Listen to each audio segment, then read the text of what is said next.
Okay, so welcome everyone. This is the second webinar in our new series run by the Bristol Centre for Grief Research and Engagement in partnership with Good Grief Festival. I'm Liesl Dawson. I'm an associate professor at the University of Bristol, and it's a huge pleasure to introduce Dr. Molly Conisbee, who in fact did her PhD at Bristol. So, welcome back, Molly. It's nice to have you here. Molly's a visiting fellow at the Center for Death and Society at the University of Bath, and she is the author of No Ordinary Death, A People's History of Mortality.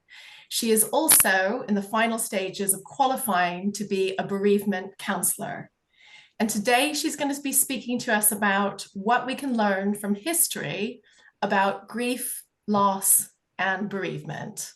So welcome, Molly, and I'll hand it over to you. Hi, thank you so much. And thank you everyone for joining us today on this rather, well, certainly I'm speaking to you from Bath, this rather damp Wednesday afternoon. And also thank you to the organisers of this seminar series, which has been, I attended the first seminar in July, and the upcoming talks look really interesting as well. So thank you for inviting me to be part of it. We had a little bit of technical stuff going on right at the beginning of the talk. So very kindly, Rachel is going to control the slides for me. So I'm afraid I'll be interrupting the talk by saying next slide every now and then. Apologies for that. Sometimes technology is not our friend, but thank you to Rachel for managing the slides for me. Next slide, please.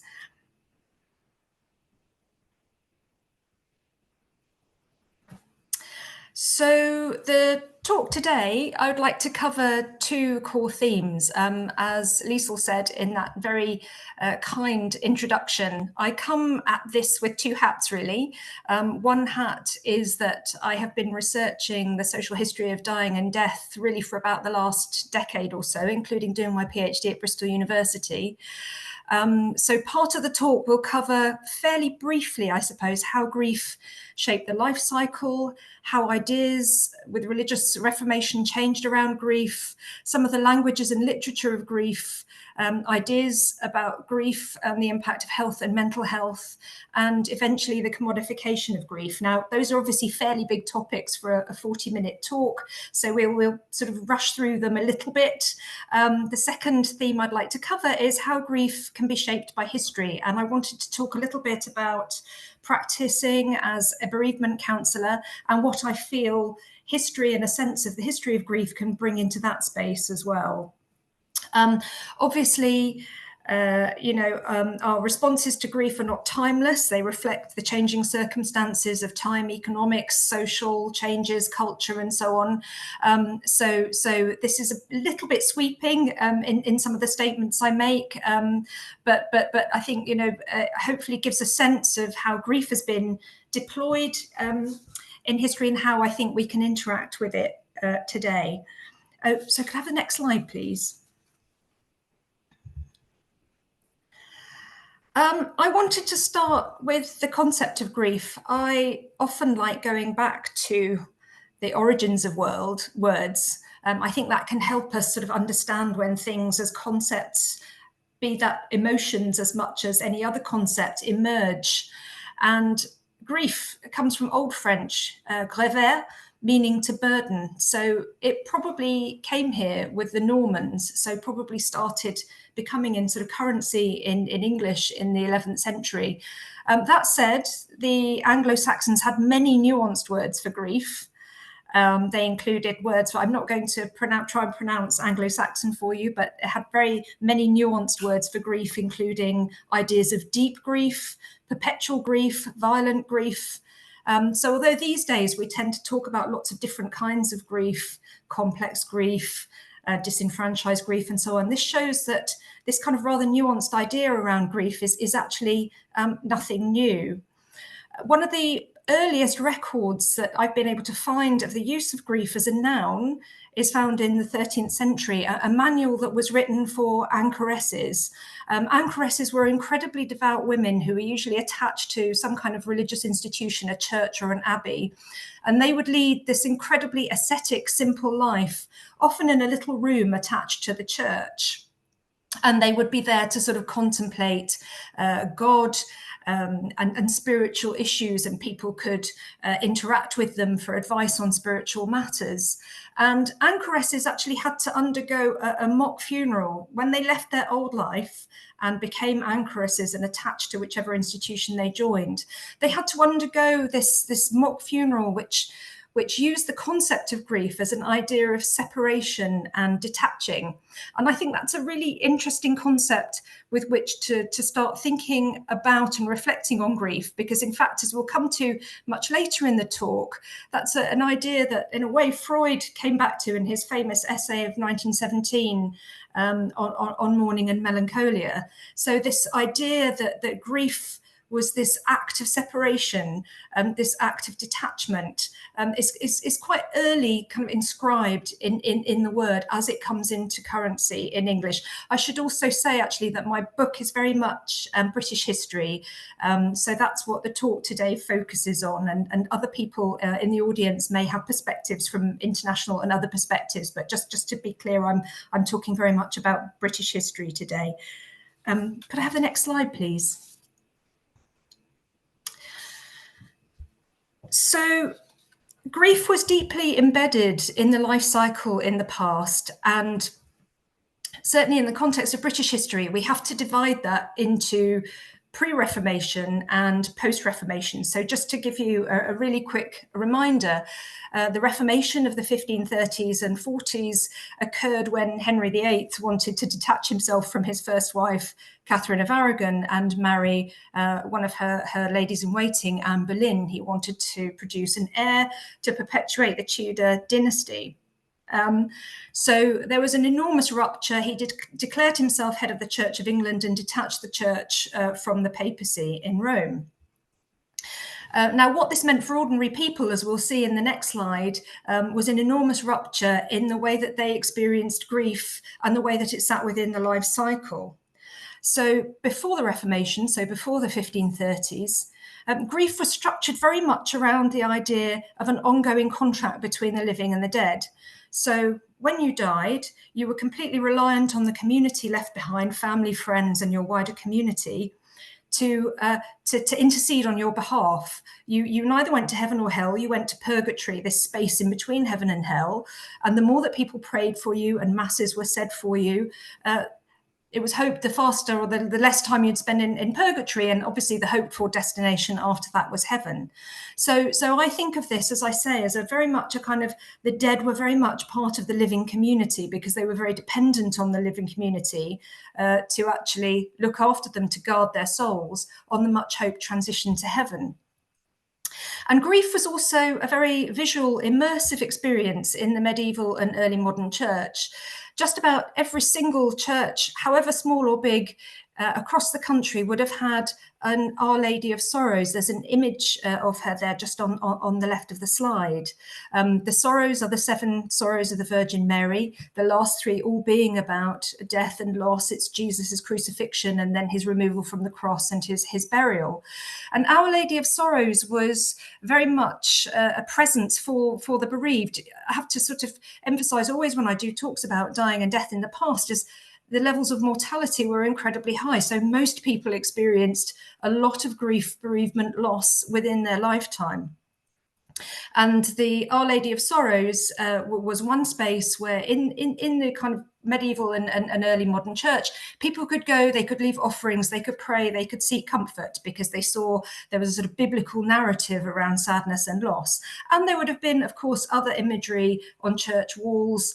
They were heavily decorated for a mostly illiterate population. And many of those images portrayed everyday grief, which would have been extremely relatable to, as I say, probably a largely illiterate community. There were also weekly reminders in the Church of the dead. Obits would read out the names of the dead. it was common to celebrate, and I know this happens from friends in Ireland, actually still sometimes in Ireland, a month's mind. So a calendar month after a funeral, it was not uncommon to either recreate the funeral or have a meal or have some kind of gathering that commemorated the deceased person. And similarly, again, a year after the death. So the dead were very present. They were very much part of the community. I've mentioned already that masses might be sung in their names. Candles, the wealthy might build chantry chapels in their memory as well. Again, all to expedite the journey to heaven. But again, keeping grief very much focused and centered within the community. Religious experience was mysterious. It was usually done in Latin. Most people did not understand Latin. So it was an immersive sort of sensory and somatic experience, which again, with my counselling hat on, I find really interesting, because often when we're working with people who are bereaved, we talk about how they're feeling somatically. We talk about how they're feeling loss within their body. And it sort of interests me that there's a sort of a little umbilical cord to the pre-Reformation ideas around grief and understanding experience in that way. Could I have the next slide, please? After the Reformation, grief changed. As I said right at the beginning, the notion of grief and its function changes according to culture, social circumstances, economics, religious changes, and so on. The Reformation abolished purgatory. Purgatory had become part of church practice in the 12th century, but Protestantism was very much centered on the fact and the idea that your soul was either saved or not saved, almost from the moment of birth. So you didn't need a sort of transition space between heaven and hell. I imagine most Protestants assumed they were on their way to heaven, but there was no need for purgatory. Purgatory was seen by Protestants as a sort of invention, a fiction of the Catholic Church, which had been put in place so that people would give money to the church, they would pay for masses, they would pay for chantry chapels and candles and so on, in the hope that that would expedite their journey to heaven. So Protestants saw purgatory as part of the general corruption, the financial corruption of the Catholic Church. And it was one of the first things that was abolished, certainly by the later 1540s, when Protestantism became a little more radical. It also changed the language of the church, and that included the funeral service. So the language of the church moved from Latin to English. The Bible was to be made available in every church. So suddenly the church service became less mysterious. Perhaps people understood what was being said. It disallowed masses or obits. And it's maybe hard in our more secular age to kind of imagine the impact that this had, but of course it completely changed the relationship between the individual and the church service, and including within that, the end of life. It changed the funeral from a social to a social occasion rather than a spiritual occasion, because of course, if you're absolutely convinced you're going to go to heaven, you don't really need the same sort of spiritual investment from the community to be praying for you and singing masses for you, because you're already sort of fairly clear that that's going to be your final destination. So in a sense, it offered a more individualistic approach to grief and loss. So grief becomes perhaps a more personal, private, family experience rather than one that's experienced collectively within the community that you're relying on to intercede on your behalf. So it's a massive transition. And again, as I say, perhaps quite hard with our sort of modern, perhaps more secular mindset to imagine how much that changed the contract between living and dead during that time. Could I have the next slide, please? This is reflected in the languages of loss. I do quite a lot of guided walks around dying and death in history, and I'll come on to those a bit more later in the talk. But one of the places I often start is with looking at memorials and epitaphs. It was rare for any but the wealthiest to leave any kind of headstone or epitaph before the Reformation. Post-Reformation, epitaph and memorial becomes much more common. It became more affordable over time as well, but also becomes much more elaborate and much more reflective of individualism. And we can attach this eventually to the sort of rise of capitalism. So you can see on the right-hand side here, a really simple, sort of from 1697, it was quite common. Early epitaphs might just say, here lies the body of John Smith, date of death, perhaps their age as well, but very, very simple. By the late 18th and early 19th century, you're getting often much more elaborate forms of epitaph, like the one on the left, listing, this one's actually Winchester Cathedral, listing huge numbers of achievements, people's family, people's scholastic achievements, perhaps their business achievements, lots and lots and lots of information, biographical information. So we can see this much more important sense of self in the languages of loss and grief and how that developed over time. And again, reflecting that move away from a kind of very spiritual kind of sense of grief to perhaps a more earthly loss and a more earthly sense of detachment. Could I have the next slide, please? And this can also be reflected in grief in consolatory literature. So consolatory literature actually is one of the kind of earliest successes of the printing press.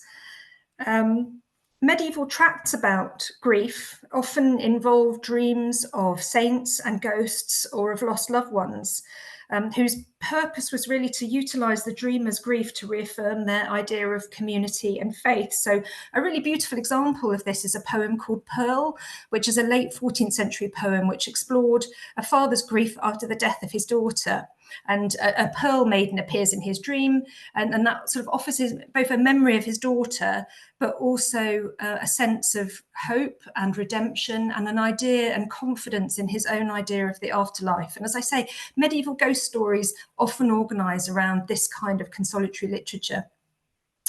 After the Black Death of 1348, one of the most popular forms of consolatory literature and a really, I think, really interesting transitional document were things called Ars Moriendi, and they were very popular, heavily illustrated guides to dying well. And the image on the slide here that you can see is actually from an Ars Moriendi. They often had lots and lots of woodcuts, and they would show the end stages of life. So somebody, bedridden by this point, and it would offer advice about organising one's worldly affairs, settling any disputes, making sure your will and last testament was up to date, receiving sacrament and so on. And often the imagery, like this person here, would be a sort of tussle. You can see little devils offering the dying person crowns and riches, so the kind of earthly pull of sin, and the saints looking on, sort of looking rather worried in case the soul is going to be dragged off to heaven. But as I said, Ars Moriendi are a really interesting sort of transitional document between the sort of medieval idea of grief and how to console, and a sort of early modern idea of how to prepare for grief, which involved settling earthly affairs and organising one's earthly business, so that one could die with a clear conscience and know that everything was resolved at the point of death. By the later 19th century, there's a huge genre of consolatory literature. I've just given one example here, which I talk a little bit about in the book, by a lady called Patricia Morris. They were often written by women, interestingly. And she wrote a whole intricate guide for sitting by the dying at the end of life.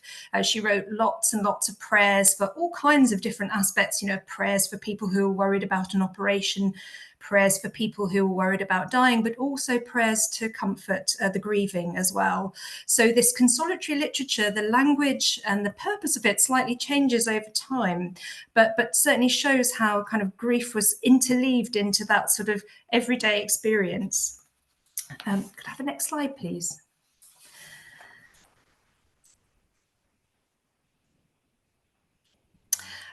Furthermore, grief was also acknowledged as a cause of death. very openly acknowledged as a cause of death.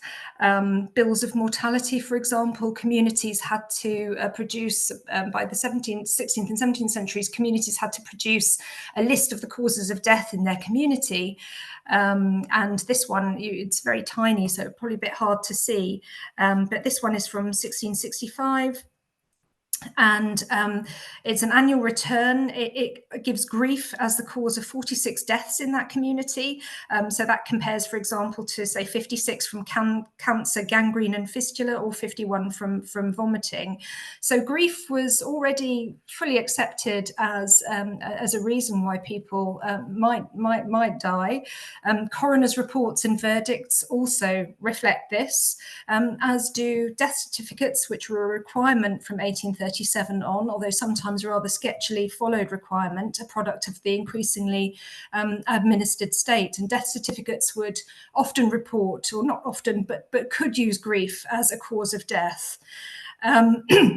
We know now as well from Takotsubo cardiomyopathy that in fact grief can in some instances cause death. It's believed the sort of shock and trauma of a sudden bereavement particularly can be a cause of death. But it's very interesting to me that, you know, even from sort of early modernity, it was fully acknowledged as a reason why somebody's life might end early. In fact, the medieval historian or medievalist Alexander Murray has suggested that in the medieval period, suicide was often attributed to the overwhelm of grief. So it certainly seems to have been really established from quite early on that grief could be have this enormous kind of impact on people and their and be a possible cause of death. On the next slide, please. One of the chapters in the book actually looks at grief as a cause of death. I won't go into it in too much detail here because we're a bit short on time today, but it does explore the experience of a young woman born in 1869 in Hull, who completed suicide after the sudden death of her mother, having, like everybody in the book, experienced an awful lot of death in her own short life. In fact, in her case, the inquest recorded an open verdict. But one of the things, having read thousands of coroner's reports and verdicts over the years that I've been researching, one of the things that's really interesting is the lengths to which juries and coroners went to not give suicide as a cause of death. So grief might often be substituted as a cause of death, not in Lydia's case, but certainly I've seen grief as a cause. Now, they tried to avoid putting suicide on jury verdicts because if anybody, obviously suicide was illegal until the 1960s, and so anybody who was said to have died of suicide, therefore relinquished all of their property, and they weren't allowed burial in consecrated graveyard and so on. So actually, it's a really interesting example of the way that communities came together to protect their dead, you know, well into the 20th century. So as I say, there's a bit more description around grief and how that could sort of impact on people's lives in the book. Next slide, please. By the later 19th century, of course, grief commodification is a kind of reflection, I guess, of the growing individualism and also a reflection of the growing industrial economy, which made the externalities of grief, mourning, where, for example, affordable to a much larger number of people. Of course, Queen Victoria famously plunged herself into mourning after Albert's death in 1861. An interesting fact for me is that almost immediately, Courtaulds, the fabric producer, had designed an Albert crepe, a black crepe that people could buy so they could ape a little bit of royal fashion, but also participate in a kind of grief culture, a highly material grief culture. So this kind of externality of grief, which obviously you can see in the pictures here, these are women on the top right hand side. They're in a very early stage of mourning. They're wearing very plain costume, but they're also covering their faces. The lady on the bottom of the slide is in a later stage of mourning, because at that point she was allowed to introduce a bit of lace and some Whitby jet jewellery and so on, and have a slightly more elaborate mourning costume. But these things could be easily purchased. By the later 19th century, you could buy your own jewellery sets, your own mourning jewellery sets, and make your own at home. And almost anything could be commodified or made into an object of mourning. And I know we kind of tend to ridicule this a bit these days, but I'm kind of not completely unsympathetic to this kind of aesthetic around mourning. Again, to emphasise the high level of mortality rates, particularly among children in the 18th and 19th century. So most people spent an awful lot of their time in grief or in mourning, and it was highly visual. So if we were all wandering around in the 19th century, we would have been able to look at someone and pretty much guess at what stage of mourning that they might be in. Now, I know I'm conflating mourning and grief a little bit here. I'm thinking of mourning as, perhaps some of the kind of external signifiers of grief. And I know the two don't always neatly sit together, but it's kind of interesting, I think, that at a time of, intensive urbanization, a growing middle class and a growing consumer culture, that it felt important to express this kind of externality of grief during that time. Can I have the next slide, please? And this actually links, this is just a sort of a bit of an aside, really. This actually links very explicitly to the development, in fact, of what we now experience as the modern department store. So actually, some of the earliest department stores, Peter Robinson's, which eventually became Topshop, started as mourning warehouses. You could buy anything and everything associated with mourning and death. You could buy almost ready-to-wear clothing. Up until the point of mourning warehouses, it was very unusual to be able to buy ready-to-wear. You would go to the dressmaker who'd make your own clothing.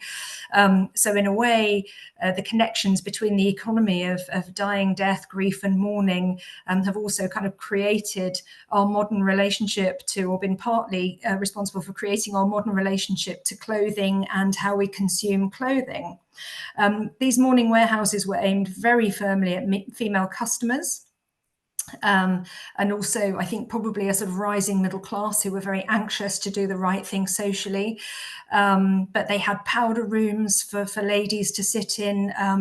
I think it was Jay's mourning house had a carriage always sitting outside the mourning house in case they got notice of a death within a sort of easy commute of the warehouse, whereupon they could dispatch a dressmaker immediately to go and measure the widow or any children or anyone in the household that was expected to wear mourning wear. So they were very clever about selling all aspects of things that a respectable household might need after a death in the family, and that could include, bed linen or note paper or suitable biscuits and mourning sweets and so on.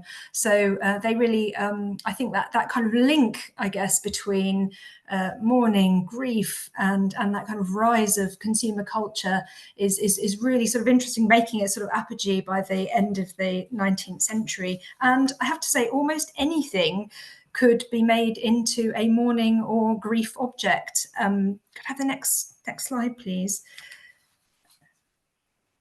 Anything was possible under consumer culture. This is actually my own teapot, which I bought on Etsy, because when I was doing the book, I wanted a picture of some mourning crockery. And it was actually cheaper to buy a mourning teapot on Etsy and take a photograph of it than it was to kind of pay a license for the V&A's version. So if any of you are particularly excited or energized by the idea of having your own morning dinner service, you can probably find it on Etsy. They're not very expensive. This was a sort of fairly cheap late 19th century one. Again, bearing in mind that people would have spend a lot of their time in mourning, in grief. So sometimes when I show the teapot, sometimes I take it with me if I'm doing a talk, and people are like, oh gosh, why on earth would you buy a teapot for a funeral? But of course, people would have experienced multiple losses and multiple grieving periods in their life. So actually, tragically, things like this teapot may have been in rather a lot of use. But I think, again, it's sort of interesting that these sort of very everyday consumer items, as I say, this is a cheap teapot, even by today's standards, could be deployed into this sort of domestication of mourning and loss and grief, which I think is absolutely fascinating in terms of what it says about the relationship to that society and a kind of expression of a sort of grief. And I'm going to maybe go out on a limb here and say I'm not completely, I mean, obviously the excesses of Victorian mourning do feel absurd to us today, but as I said earlier, we would have known by looking at each other at what stage of mourning and grief we were at. And having had a friend who very tragically lost a child, tell me that, you know, people would sort of cross the road to avoid speaking to her in her period of particularly very shortly after her child died. And I remember talking to her about it and thinking this simply wouldn't have happened in the 19th century. We would have understood perhaps from her appearance where she was at, but also mortality, the loss of a child or the loss of someone very dear to us was such a sort of shared experience. We perhaps would have been aware also of what to say to her. So I think that's kind of, we'll come on to that maybe at the end of the talk, but one of the reflections I make about what we might be able to learn from dying and death in the past. Anyway, I think the teapot is a perfectly helpful transitionary object for the next slide, if I may. Thank you. To think about the growing role of psychoanalysis in grief, because in some ways the sort of high point of some of these consumer cultures, I would contend, is sort of enables a kind of psychoanalytic approach eventually to sort of emerge.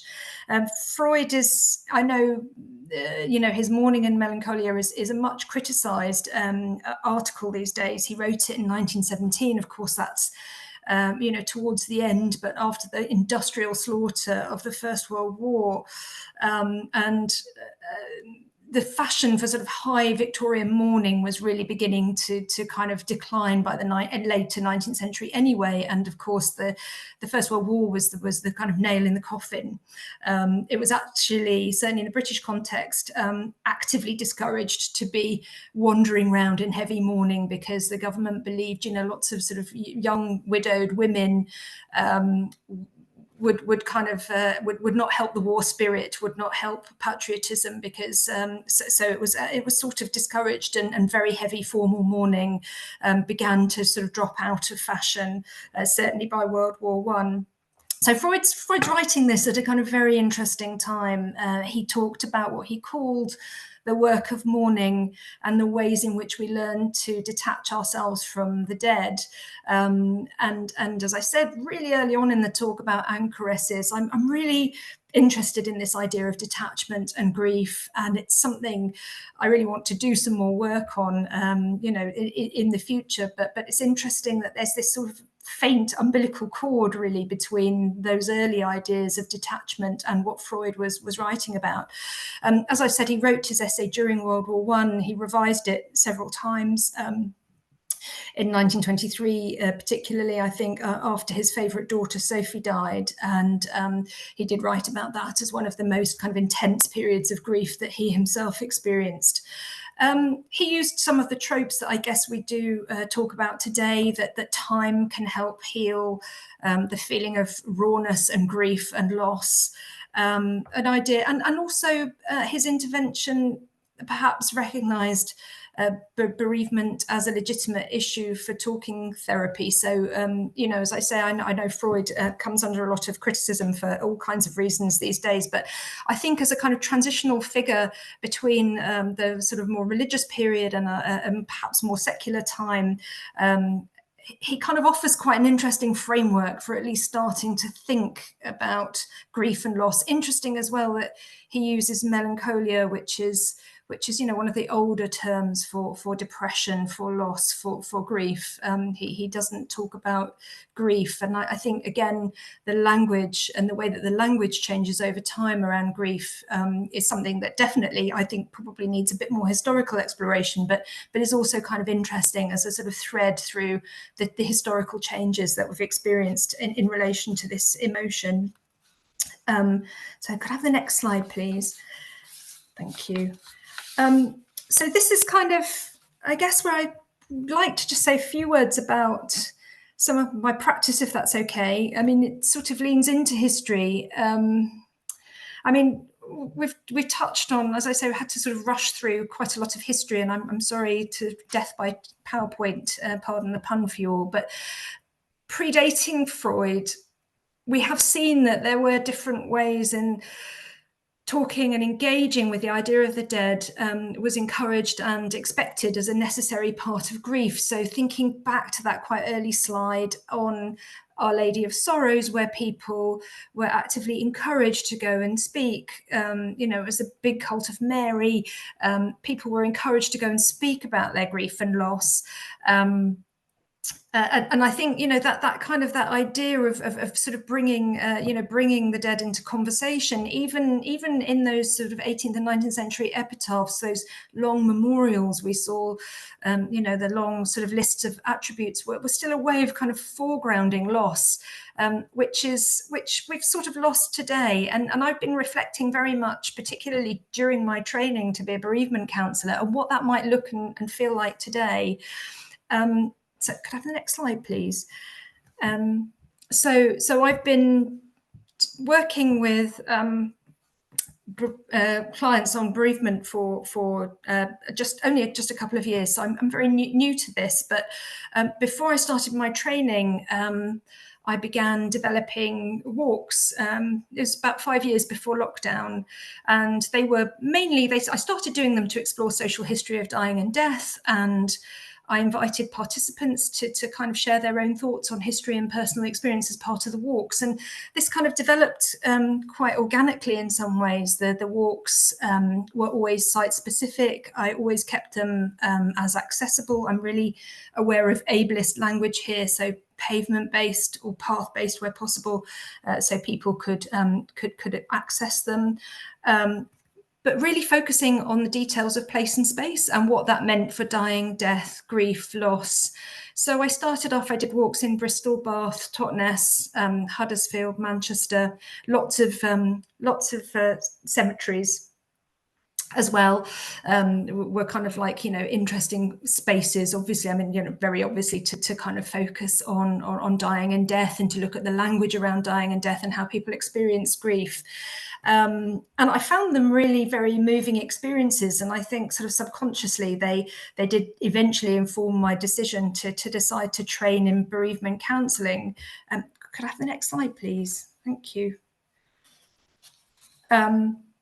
Because the walks were very much and very consciously sort of rooted in what I call everyday and overlooked, and that's very much my historical approach. I should explain in the book, as the title suggests, People's History of Mortality. I look very much at the experience of everyday dying and death. I mean, how people coped, how people managed with high levels of mortality. So I take stories of real people who did live and die, and try and explore their experiences through their kind of historical context.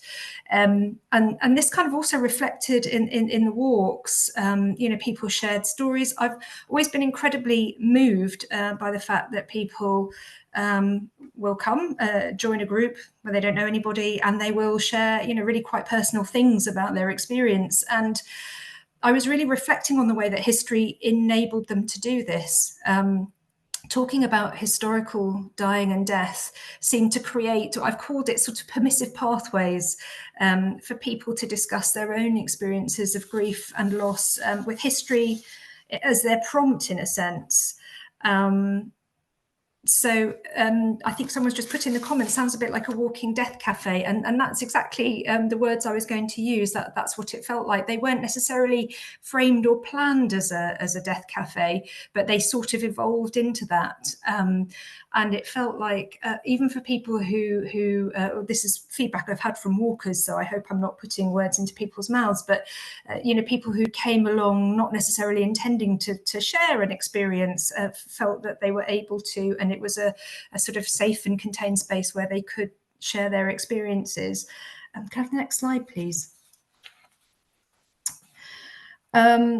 And during lockdown, I then created 14, I called them armchair walks because I was remembering walks in my head. I've written them down. So if anyone wants a walk on the Lich Way or spiritualism or funeral traditions, just contact me. But these were kind of slightly longer and sometimes more ambitious walks. But again, looking at these kind of long histories around dying and death and how they were managed in the past. And I think particularly for lockdown, to kind of recall that time for all of us, you know, I think unconsciously, rereading them now, I see the more conscious side of this, but they emphasised a sort of political and social importance of walking and being outside, you know, whilst at that time when we were uniquely connected to that sort of collective sense of our loss and our grief, and all of the things that were going on for people at that time. So I still sort of want to do something with those longer lockdown walks. I'm not quite sure what yet. If there's a there's a group that want to go walking that emerges from today, then that's absolutely wonderful. Next slide, please. I think we're very almost there, but yeah, just to sort of say, this is something I'm really thinking about how to bring into bereavement practice. There feels like there is so much political division and difficulty now. So trying to use walking as a space to heal and share. I'm really lucky the place where I'm doing my bereavement practice at the moment is quite open to taking clients outside and walking with them if that's something they would like to do, rather than be confined in a sort of traditional counselling space.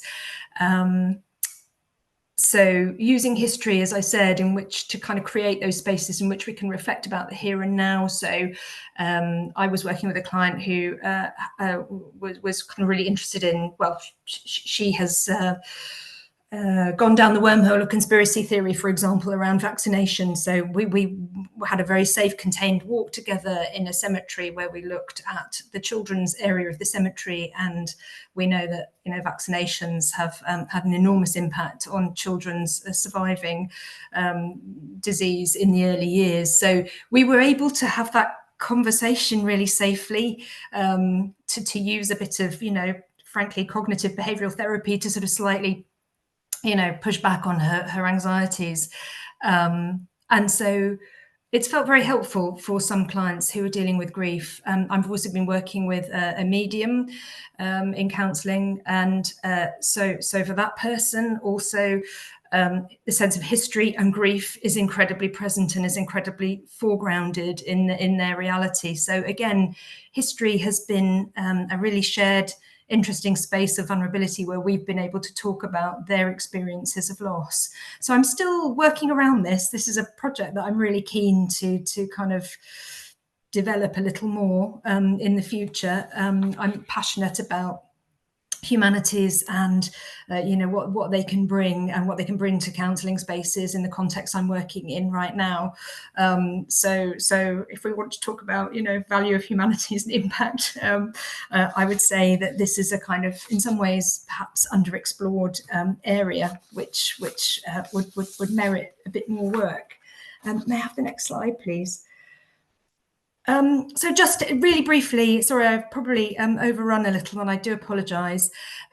This is my, in a nutshell, what I feel like I've learned from the past from researching with book, from the kind of privilege of working with clients, the way that perhaps in the past compassion was held for the bereaved, you know, through appearance, through the way that people interacted with each other.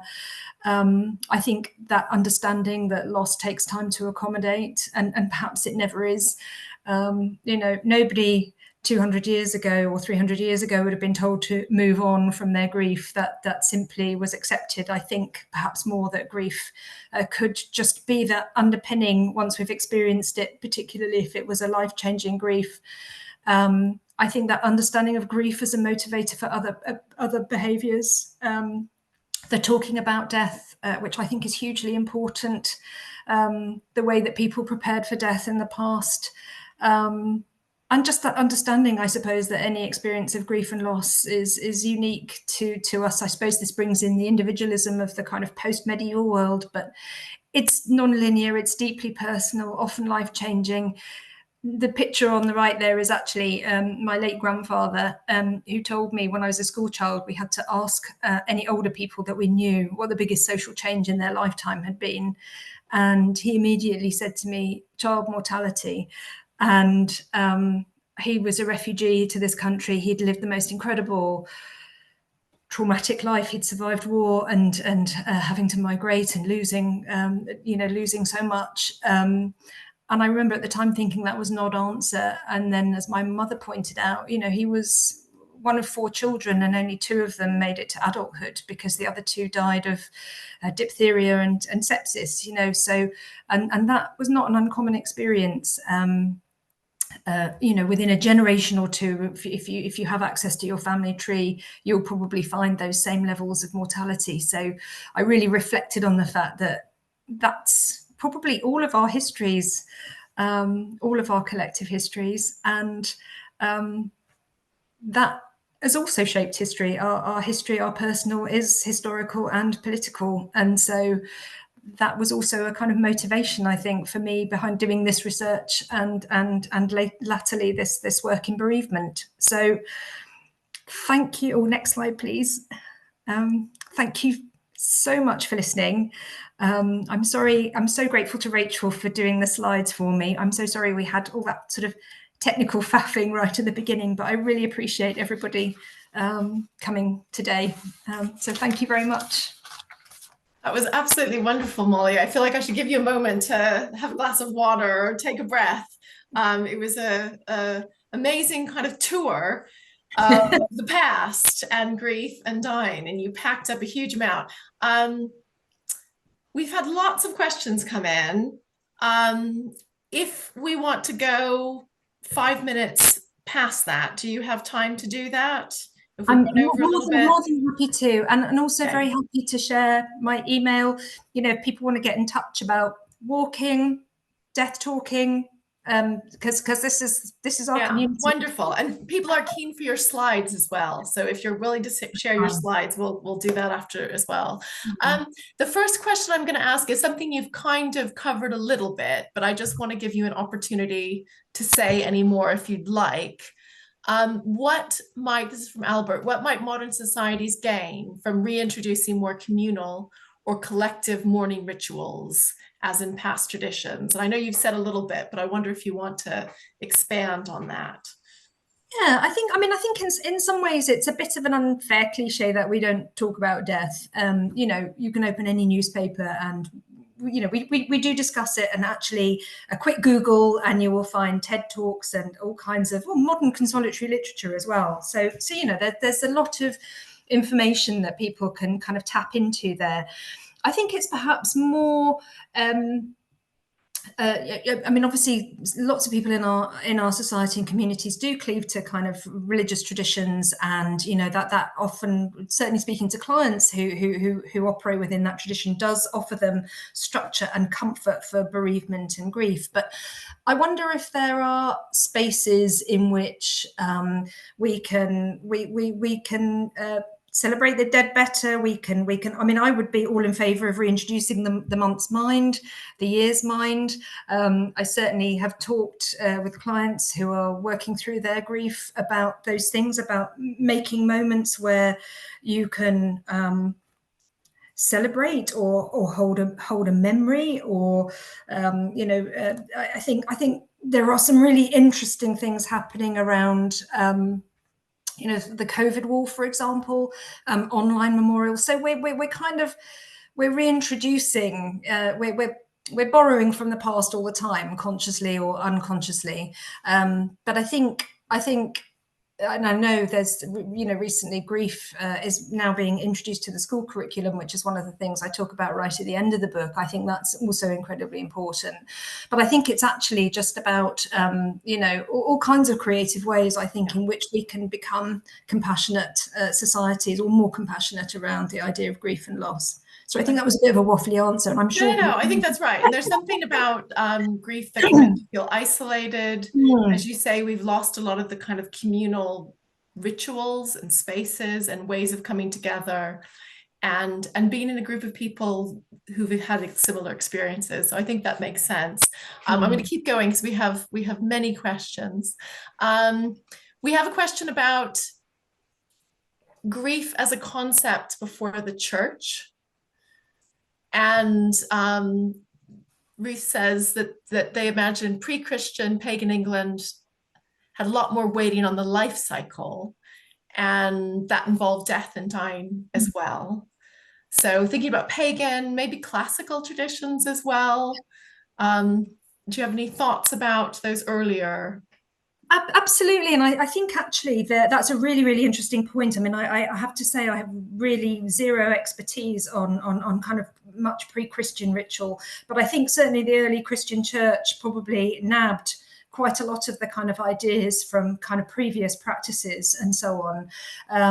And things like the labours of the months, which were kind of visual representations of the different times of year, certainly stepped into that idea of everything has a cycle, and, it would end in December when you killed the pig and so on.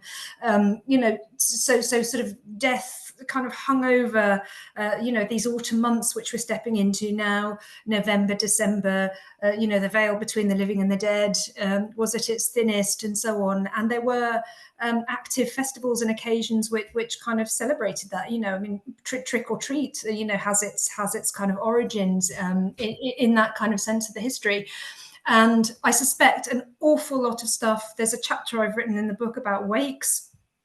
And when you read into some of the kind of like really seemingly wild stuff that happened at wakes, I'm absolutely certain a lot of that was absolutely pre-Christian and just carried forward. I don't think there's ever neat boundaries between different historical periods. No, I know in ancient Greece, you would also pay for professional mourners who would lament. So you would have paid mourners sort of follow, and that burial was hugely important. And actually, I'm going to stop because I could go on a tangent. But I mean, the one thing we get for really early things, and including early churches, the kind of gendering that, grief is often women's work, and women attend to the body. And actually that leads to another question from Jane, which is, I was interested in your point about the conciliatory literature being written by women. And she observes that it seems that even today, women do a lot more of the, quote, emotional labor around grief. And do you have any thoughts about this?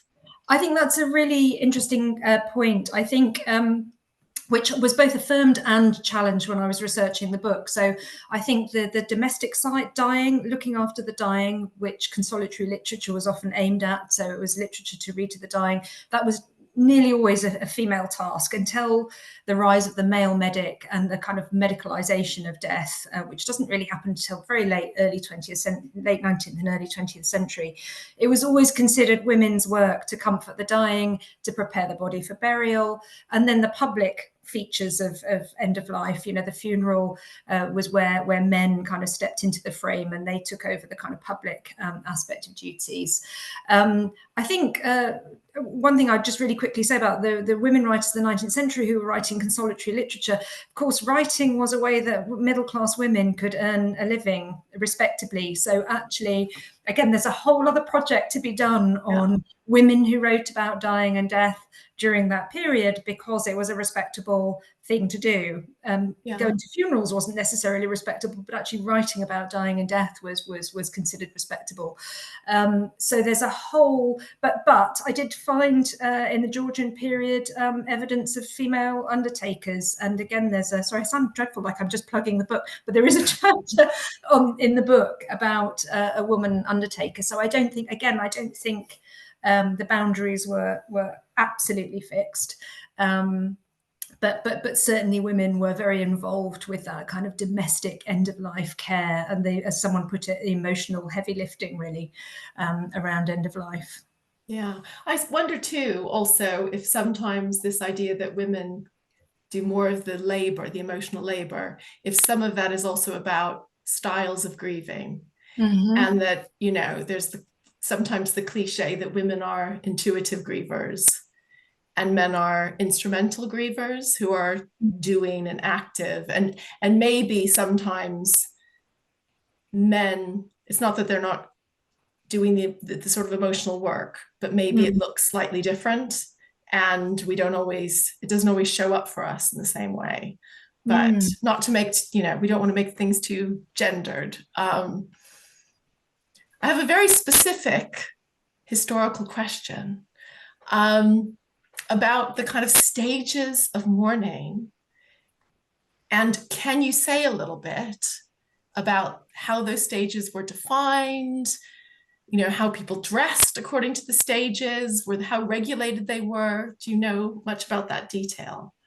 It's really interesting. There are some women's guides and magazines, certainly from the mid-19th century, when the great rise of consumer culture makes access to mourning costume much more available to a much broader demographic. So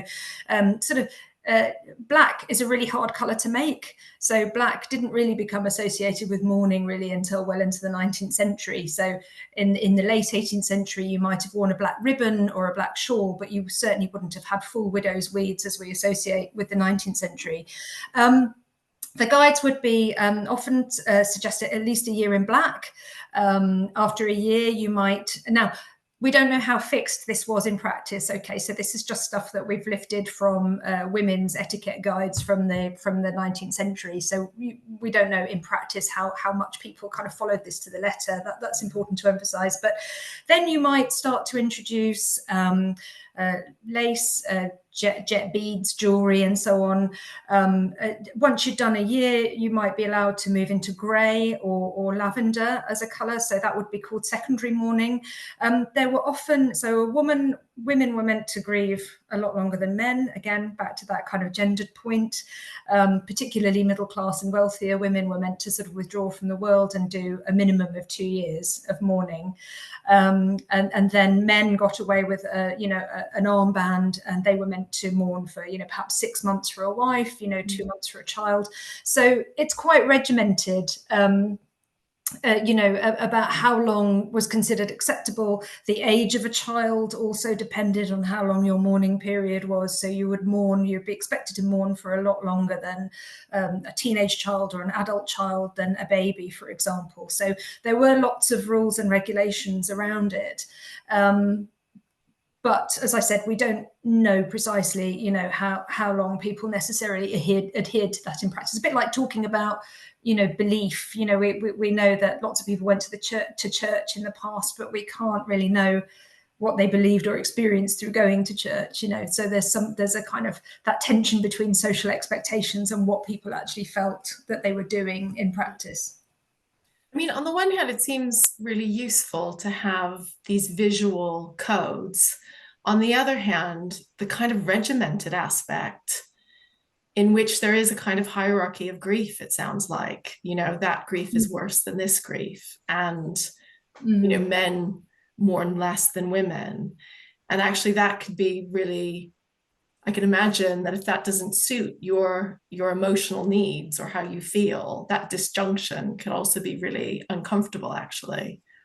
Absolutely that. And also one thing, just time constraint we didn't really have a chance to touch on today is the different, different deaths can create different griefs. So obviously a very sudden or very messy or very traumatic death can create a different sort of grief than, somebody who dies in great peace at home, surrounded by a loving family after a long, fulfilling life. So there's also that within the mix. And as you say, it impacts on people very differently in terms of their own, because we are such a kind of individualistic culture now, which certainly is rising by the 18th century and the 19th centuries. We we might experience that on a very individual basis. Certainly that's what comes through in counselling practice. Yeah, that makes sense. We're running out of time, but I want to, you've said that you're happy to be emailed. So if we didn't get to your question, please do feel free, to write to Molly. We'll give you some details. I want to ask you a quick one, which is just, Cora asks, what's a death box? Is it like a memory box? It can be. I mean, it's actually something charities like Macmillan and Marie Curie recommend that you do them. So if any of you have ever been an executor and you might have experienced the nightmare of trying to find out where someone's bank details are, what they want for their funeral, all of those sorts of things. So it's considered a reasonably mindful thing to do, if you possibly can bring yourself to do it, to put together a box which has all of that important information that anybody having to deal with your life after death might find useful. As I say, bank details, codes to get into your Facebook, whatever it is that you consider important and eases the passage for the people who come after you. I've not put it in a box, but I've certainly done it myself. It's meant to be it's meant to make my passing easier for anyone who comes after me or has to sort out my stuff. No, really interesting. Quite different from a memory box, actually, much more like a death admin box. A death admin box. So that seems very sensible, actually. I think we should all have one. I'm gonna stop there. It's been an absolutely fantastic webinar, and the slides were tremendous. So I'm glad we got them to work. And thank you, Rachel, and thank you, Chloe, behind the scenes. Thank you. If you'd like further support, please visit the Good Grief Festival Resource Hub. There's been a link put in the chat. Our next webinar will be on the 20th from 1 to 2. And that's going to be a paper given by Drs. Bashwa and Mayland on equitable bereavement care for all ethnicities, learning from a National Institute for Health and Care Research Study. So it's about equitable bereavement care for all ethnicities. So finally, thank you once again, Molly, for this fantastic talk. And thanks to everybody at home for joining us. And we hope to see you next time. Bye for now. Thanks so much for coming in.